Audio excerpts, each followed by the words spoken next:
what do you mean by multi-sensory like Ah, reading instruction? I love that question. So multisensory is kind of taking all of the ways that you learn. So auditory, kinesthetic, tactile, visual, and you are adapting your reading lessons to meet all of those different learners.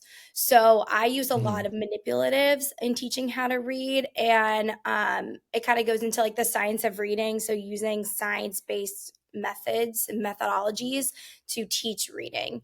And we've really seen like a growth through that. And I don't think that really was apparent until kind of COVID hit. And you're like, okay, we were doing this and they were making so many gains that I don't think we even realized. And then you kind of put them in a setting where they're not able to use that. And then you're like, okay, now I need to drive this home. Like a lot of what I do is not paper pencil. So like I have a lot Okay. of boards where I use a lot of whiteboards. I use a lot of like dot markers. I've used Play-Doh before. I've used kinesthetic sand. There's just a lot of different ways of teaching students how to read instead of just having them sit there and just keep rereading. And the Yeah. memorization model is never a thing. Mhm. It's teaching them behind the scenes of what each sound says and that matching correspondence to a letter and then the different versions of what that looks like. And that builds their vocabulary because their letter vocabulary, because there's so many different, there's 44 phonemes, but 250 ways that we write those ways. But we didn't know Yeah. any of this going to college. We weren't taught this in college. It was an outside actively participating and learning is how I kind of learned how to teach reading with fidelity. So it's been a Yeah, because journey. I remember I took a science of reading class in university, but literally, it's probably shameful of me to say it was like a 3 hour online evening course once a week. I mean, bless the heart of my professor, but I was actually in a weird situation where I attended university 4 hours from where I live, Mhm. and so I would attend class in the morning in this place, drive back home 4 hours, and then attend my evening class at night online. And so maybe that was why I didn't quite get as much out of it. But I guess like my point is like technically I took the course, like I have the degree. But if you were to put me in like a situation where like, oh, okay, Lucas, you're gonna teach like special education grade 4. This student has a grade 1 reading level. Please teach it. Please catch them up, I guess. I'd be Mhm. like, phonemes, Yeah. yes. Like I just don't Sounds. like. Yeah. Let's How would you? I resing the guess like ABCs. yes. We're just gonna sing all day. It's gonna be great. So I guess like, and I don't mean to kind of put you on the spot or make you feel like I'm interviewing you or whatever, but like, let's just say you get a grade 1, like a kid in grade 4, for example, like 9 years old, Yeah. and they have that kind of kindergarten grade 1 reading level. Like, what's kind of your like, what's your initial approach? Like, how do you actually kind Okay. of So diagnose and that's a how do great you kind of question because progress? I honestly, as a special education teacher, I teach so many different reading levels. And just because I'm Mhm. focused in fourth grade doesn't mean that I'm getting a fourth grade reader right off the bat. Probably rarely that you do. Rare, I mean, Rarely that you honestly, do. that's like Yeah. the last, and if they're fourth Mhm. grade coming to me, they're not with me for a specific learning disability that's geared towards their basic reading fluency. Mr. Clark After Dark is brought to you by Lexi. That's Luxy.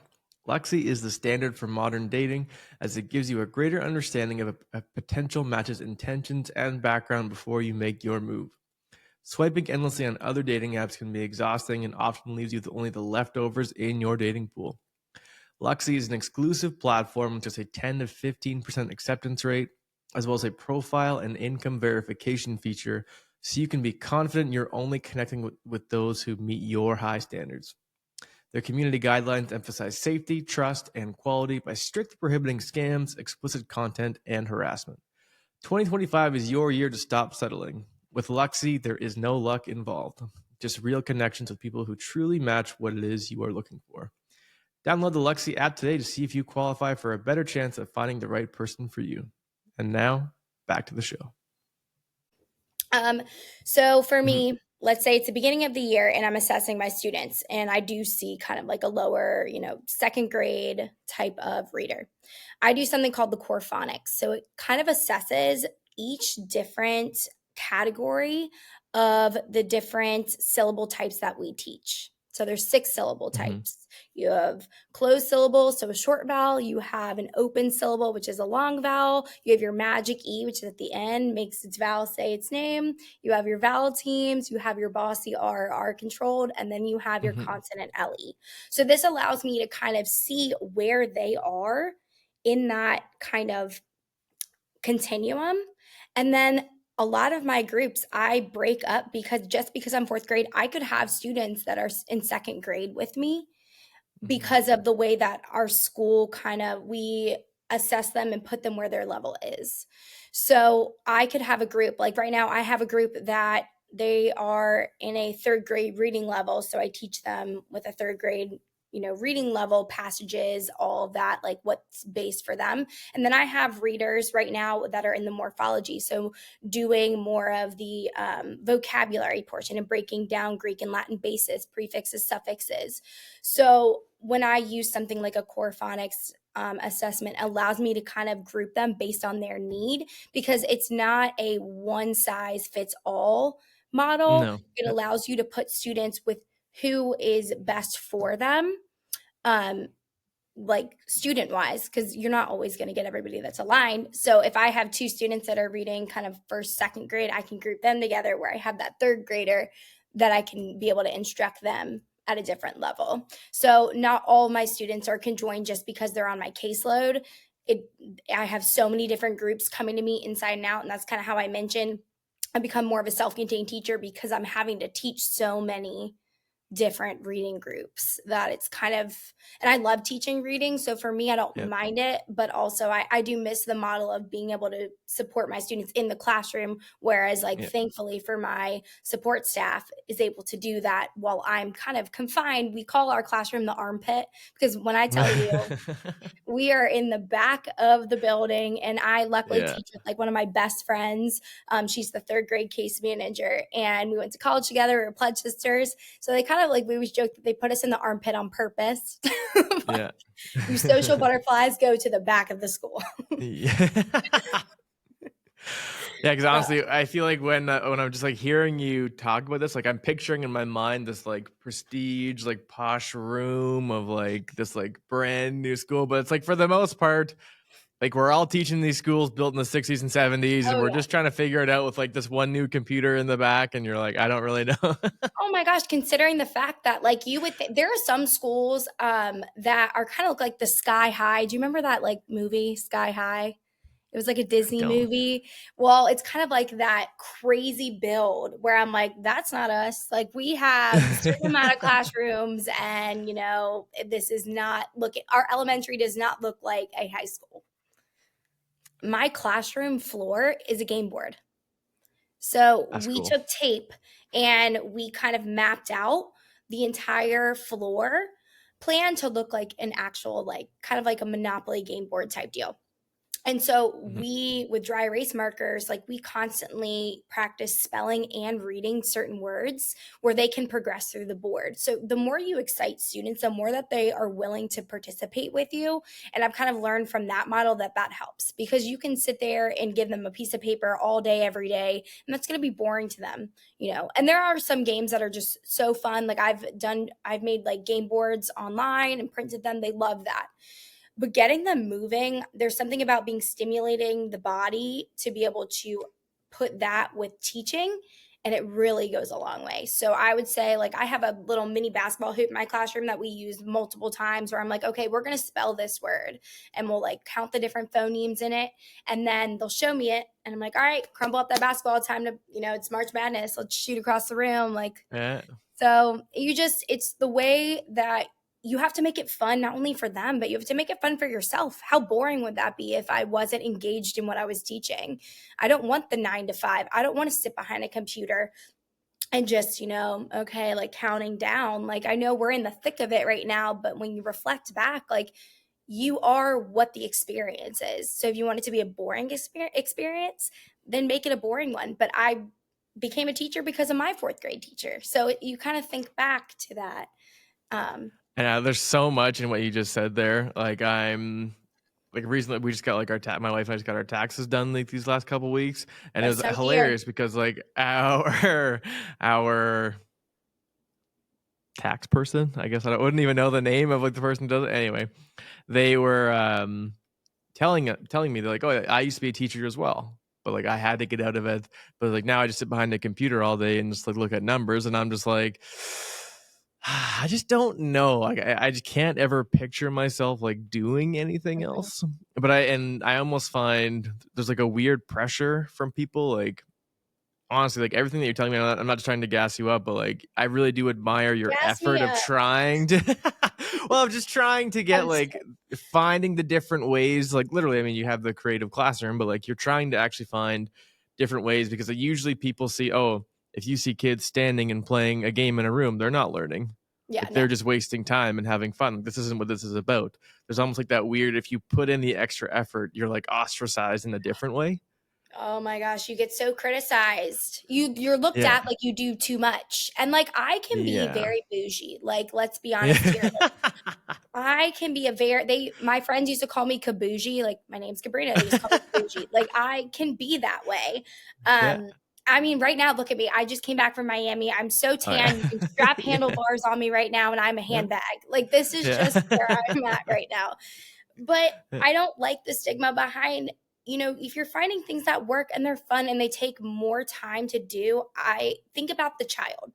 Think about the experience you're causing for them, because like it's going to come back to you in some form because they're excited about the lesson. Like even a simple bingo game that I make, and I like to try to make them per holiday or per like month, Mhm. and the kids love it and they know the routines, and all I'm doing is switching the concept that I'm teaching and they already know.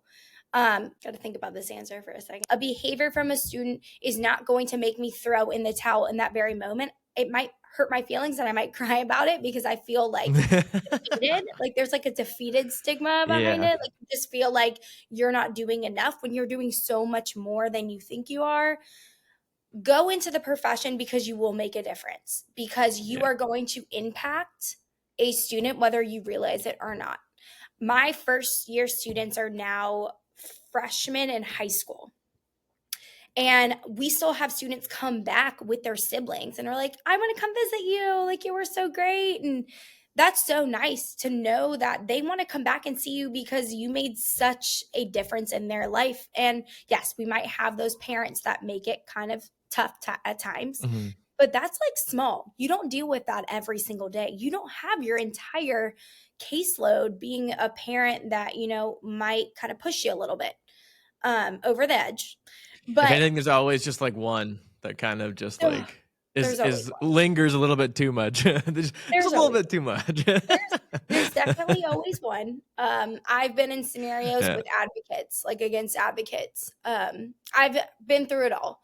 And if I reflecting back, if I hadn't gone through those situations, I wouldn't be who I am today. I wouldn't feel like I have some type of voice to give to other teachers where they can learn from what I do or have done. And at the end of the day, it's if some S- one person takes away from what I have to say, then good, that's a win. So what do you mean by, sorry, you said you're speaking against advocates? Is that the expression you just So used? What do you mean by that? So an advocate is someone that a family can hire to kind of, if they don't agree with certain things, that either it's an implementation of a service you're providing or they feel more minutes need to be met, they can hire a educational lawyer advocate to kind of sit in meetings. They become very formal. It's like going with a lawyer. Um, it's very I've overwhelming. never heard of this. It's very overwhelming. And you don't hear it from most general education teachers. You'll hear it from special education teachers. And I've gone up against one, and I'm not really allowed to talk too much about it, but I will No, no, say no, that yeah. Yeah. that I got teacher of the year that year. So let me tell you, when she So gave me that award, mhm. it just made my life even more because of the fact that I worked day in, day out, because my heart was with the child. Like it was never not with the child. The child was making the Yeah. progress. I had the data to prove it. It just, not everybody's going to like you. So and please, like, if I'm prying too much here, like, please don't feel like you need to say anything, obviously. But like, what would, I guess, cause the jump from like a parent maybe disagreeing to like Mhm. seeking an advocate, just in general? Because I've never even heard of this before. So I'm actually Um, genuinely curious. yeah. So honestly, that was mine had come from a years prior. So they can follow as they get older each year. So Okay. like as case So they managers, already had one? they already had one. Okay. So you just kind of know it's coming your way and you try to make the best of the situation. But again, not everybody's going to agree um, with, your perspective and your professional input. And, that's okay. But it can be a lot. Like it made me question myself as an individual. It made me Mhm. question, am I not doing enough? Like what's going on here? Like I have everything to show for what I'm doing. Like I'm very confused here. But it was a monumental learning curve that was only beneficial. And I will say, like, I'm not saying I'm like amazing or anything, or like, Well, that's an unique. intense circumstance to It like was. I mean, it reflect was. from, It was. obviously. And Yeah. I was 20. So I went, it was a 2 year stint of time. Yeah. So, yeah. Um, Wow. yeah. But Yes. yeah, all I could say is, yeah, I it was hard. I mean, I was like, I'm ready to run for the hills. Like, I can't believe I'm doing that. Like, I can't believe I'm being put in this situation. But the harder that I worked and the more that I didn't internalize or take it personally, you have to be able to take yourself out of the situation. And honestly, that never really is the typical case where it's to that extent. I just happened to be in a scenario where it just wasn't great. Mhm. Whereas I've gone with in meetings with other advocates that have been wonderful because the main goal is for them to get what the child needs. And if there's something that needs to be Yeah, extra, then let's do it. It's for the child. like they're not But supposed to be an adversary. It's supposed to right, be literally you're advocating, not right, like going right, against, right? right. And I think sometimes it's really hard to compartmentalize the fact that you're with these students day in, day out, and you see them the longest during the day. And then someone that doesn't know them is telling you what either you're not doing or what you should be doing. And that's just hard. It's a hard pill to swallow. So, And so if you don't like how was your like were you just kind of in these meetings by yourself? Like did you have admin no, with you? Like what no, was we had the administration, and there's like a whole lineup of people that have to be in the meetings with you. Um, but yeah, it's very intimidating. It's a very intimidating and taxing situation. And honestly, I I felt promise I'm like not laughing at you. I'm just no, like I'm like it's almost in shock mind-blowing. here. It's Like this is mind-blowing. And I honestly didn't know that those scenarios presented themselves until being in it. Like, I never knew about that in college. I never knew no. about a lot of things that teachers face on a normal basis. You don't learn Mhm. it because it's more of like a newer thing, I feel like, in terms of like Mhm. what we face on a day-to-day basis that are not it's not the most glorified, time all the time. Yeah, So, and it's like really I'm trying to think of yeah, 'cause I've like I said, I mentioned to you before, I've never taught any sort of special education programming before, and like I even remember, I think it's again, I think it's always with the best intention, but I did take like an inclusive education class when I was in university. It was a spring course, and it was only like 4 weeks, which is kind of insane that that's your training, I guess, mhm, for inclusive ed is like a month in the mhm, spring. But like it was almost like a full month of, and rightfully so, like we're looking for ways to not literally exclude them and like they're showing the benefits of having them in like a neurotypical classroom, etc. But to actually, like I always kind of laugh at the word strategies because I don't actually know what that means in terms of like people are like, oh, like what are your strategies for this? And I'm like we're just kind of like we're like what do you mean by strategies? Like are you looking at like methods? Like what does that actually mean? But in terms of like what I was taught, I guess, in a sense of how to actually help them, not just kind of the theoretical foundation of why they should be included. I found that was like the big gap for me. And so I guess I'm saying, like, if I had to go into my first or second year, then all of a sudden there's an educational advocate, like not targeting me, but kind of literally like if you're in a heated scenario, I'm like, I'm honestly just trying to figure this out as I'm going as well. Like right. I would find that a very like difficult scenario because our running joke, and I say our as like the entire profession, like the ed degree doesn't really teach you that much outs like in terms of how to actually handle these practical scenarios. So Sorry, yeah, that kind of just blew my mind. But Yeah, no, and I feel like not many people know that that's the scenario, and it's not typical, like, it doesn't happen all the time. no. Um, but, you know, it can, and I do think that it needs to be something that's brought up, that you can, you know, face exterior, teachers or participants in meetings in certain circumstances, and how, again, you're not taught those things. You're not taught a lot of things. I learned a lot as a special education teacher through my first year. And, you know, yes, were we taught how to write an IEP? We were, but not to the degree I like wasn't even taught that. right. And for me, like, Yeah. I honestly, like, I will say I write very great individual education plans. Like, I have Mhm, become, that's like my craft. Like, I'm mhm, very good at, you know, the paper side and working mhm, as well as I am on the implementation side, but that came with a lot of practice. mhm. And if I could compare the first IEP I wrote in 2018 to the one that I wrote like the other day, it's two different teachers.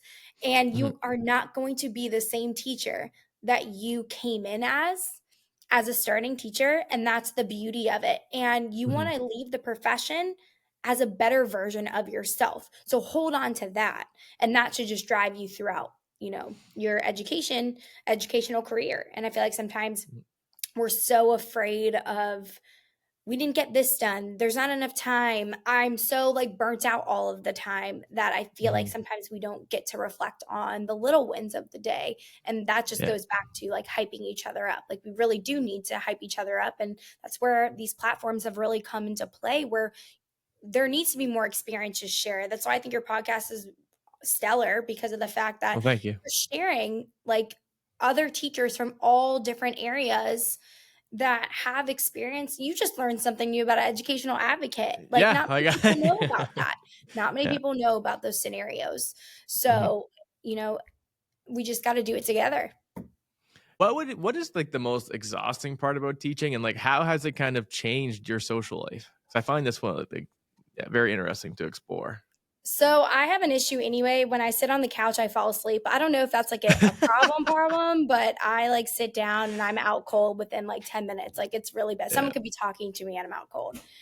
Um, I think the most exhausting part of teaching right now is you're always trying to fix everything. So it's like this other Mhm. layer of just your subconscious, like, kind of like not even mocking you, but just like constantly giving you a to-do list.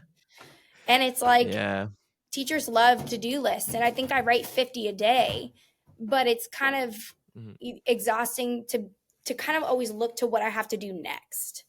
And then that's the most Yeah. exhausting, or saying, okay, you need to get this done, but also we're going to throw X, Y, and Z on your plate, but they all need to be done at this very moment. And I think that's kind of increased more often in the last couple years of the expectations, where there's a lack of time for that, Mhm. to actually get it done with fidelity. So how So, would you define, like, expectations have changed, like, for you in your context? the expectations have changed because when you are a good teacher, you get more put on your plate. When you are not a good teacher, or you are kind of doing the bare minimum, like, you're very checked out, you're not kind of bothered. And I feel like my expectations have changed because I'm good at what I do. So Mhm. I kind of am doing more. I have a really hard time saying no. Like, genuinely, I have a hard time saying no when Yeah. I'm asked to do something, or, "Hey, can Mhm. you actually come speak at our PD?" Or, "Hey, can you, help this person write X, Y, and Z's IEP?" Or, "Hey, you got 3 more or kids added to your caseload, but we need all of their initial IEPs due within a 30-day window." So I think the expectation has grown where there's lack of staff available. And I think that's Yeah. a nationwide thing. I think that's a Yes. worldwide thing. Which is And I, also crazy, but yeah. yeah, and I don't know where that changed, because reflecting back 6 years ago, that was not the case. I don't remember being or feeling levels of stress like we feel them right now. And I laugh at my hardest day 6 years ago. Like, I laugh at that. because I'm like, that was a cakewalk. Like that was easy to get through. And now I'm like, oh my gosh, like usually people are counting down to their job being over. I'm like, I need 3 more Yeah. hours to get everything I need to get done. And I'm like, we're gonna be here till 8 p.m. Yeah, and then a student will walk in and be like, "Mr. Clark, you haven't marked this assignment yet," and I'm like, "I'm getting there. I promise. I'm sorry. Or you I'm do that. trying so hard." Yes, thank you. I haven't said that Mhm. yet. So Yeah, it's like, funny. I'll get to it over the weekend. It's Yeah. like, Like, will I? I don't know, but oh, that is true. It's like the efficiency doesn't make you work less; it just gives you no, more tasks to do. it does. It's not really, which I think, I don't know. It's a Is that weird every balance. job? Is that It every job though? is. I try to think like the problems in education or like the things that we see as like educational issues. Are those just like life things? Like as you like who I you don't are as know. like a worker or as a person? Because yeah, this has been my whole life. It's just been like Yeah, so history, social I've only been a studies, teaching teacher. social. Yeah, so I Yeah. don't know, like, is that, what is asked of everybody all the time? And I feel like sometimes it's kind of an internal battle because I'm like, I don't wanna complain. Like, I don't wanna come off as I'm complaining or, you Mhm. know but if you don't speak up, things aren't gonna change. And I think Yeah. that, you know, I see it so much more often. Like, people posting Mhm. on their stories of their expectations. I'm like, "Oh my gosh." Like that's I feel that same way and it just in different states. And you're like, I didn't Yeah. realize I was gonna I feel the same way someone else does. Mhm. 'Cause I do think there's like I think the new expectation is like you're not gonna teach my kid, you're gonna fix my kid. Which is like a very weird and it's almost like we are going to hopefully like move them like 1 or 2% in more of a positive direction. Like that's pretty like we are one of their teachers at one time in their life. Hopefully having 40 great teachers is going to move them 40%, you know what I Right. mean? That's kind of the goal, but it's like there's almost this and maybe it is like a short-term gratification thing. Like we're kind of used to having everything like all like faster now. I don't know Mhm. if maybe they kind of expect that with like teachers and education. It's like they're not going to become this kind of expert student overnight. But again, that would be that's another podcast for another day of the current norms. But I'm so here for um, it. yeah, so two more questions to ask you for Yeah. today. Uh, There was yeah, around Christmas time, we did the Grinch game. So I'm on social committee. Like I am a pretty loud personality. oh yeah, You're gonna like me, you're not gonna like me. It is what it is.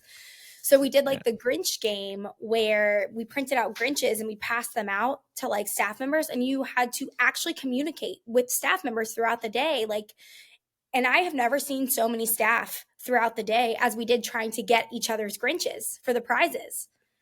And I'm like, so, that's what it yeah. should be How did like this all work? the day. So basically, I passed out 6 Grinches to everybody in our school. So it was random staff. You could be support staff, you could be administrators, you could be in the Yeah, and how many cafeteria. staff do you guys have on We average? have 48. 48. Okay, yeah. So as you pass by in the hallway, you say, "Do you have a Grinch?" And they had to give it to you. So people were actively making an effort to talk to every single person that they came across in the normal school day, where half of us, unfortunately, put your head down and you're walking as fast as you can to get from point A to point Yeah. B, or you need like 5 seconds to yourself, where that kind of opened up oh my gosh, that was so fun. And the amount of emails that rolled in about that was so fun. So we've tried to do it every other month of something like that to kind of build more of a community because there's so many things that go on in the school day you don't get to actually be present with your staff. How would you win the Grinch game?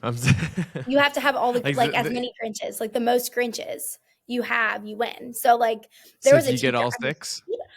I when I posted it on Instagram, the amount of people that were like, our staff banned the game because people were so angry at each. And I was like, I can't imagine that because we were laughing at each other the entire time. But I was like, it actually can stir up some stuff. Honestly, I think like we had this image of the teachers of these like cooperative beings of light, but I No, feel like the competitive competitive. fire will still come out. Oh my like, God. Oh yeah. Very competitive. oh And yeah, those that are quiet are not quiet. It's misleading. no, Misleading. Misleading. always misleading. All right, well, this was great. I very much appreciate you coming on today, Cabrina. We will definitely do this again. Yeah, all I have to say is thank you. No, thank you. It was a pleasure. All right. I will see you soon.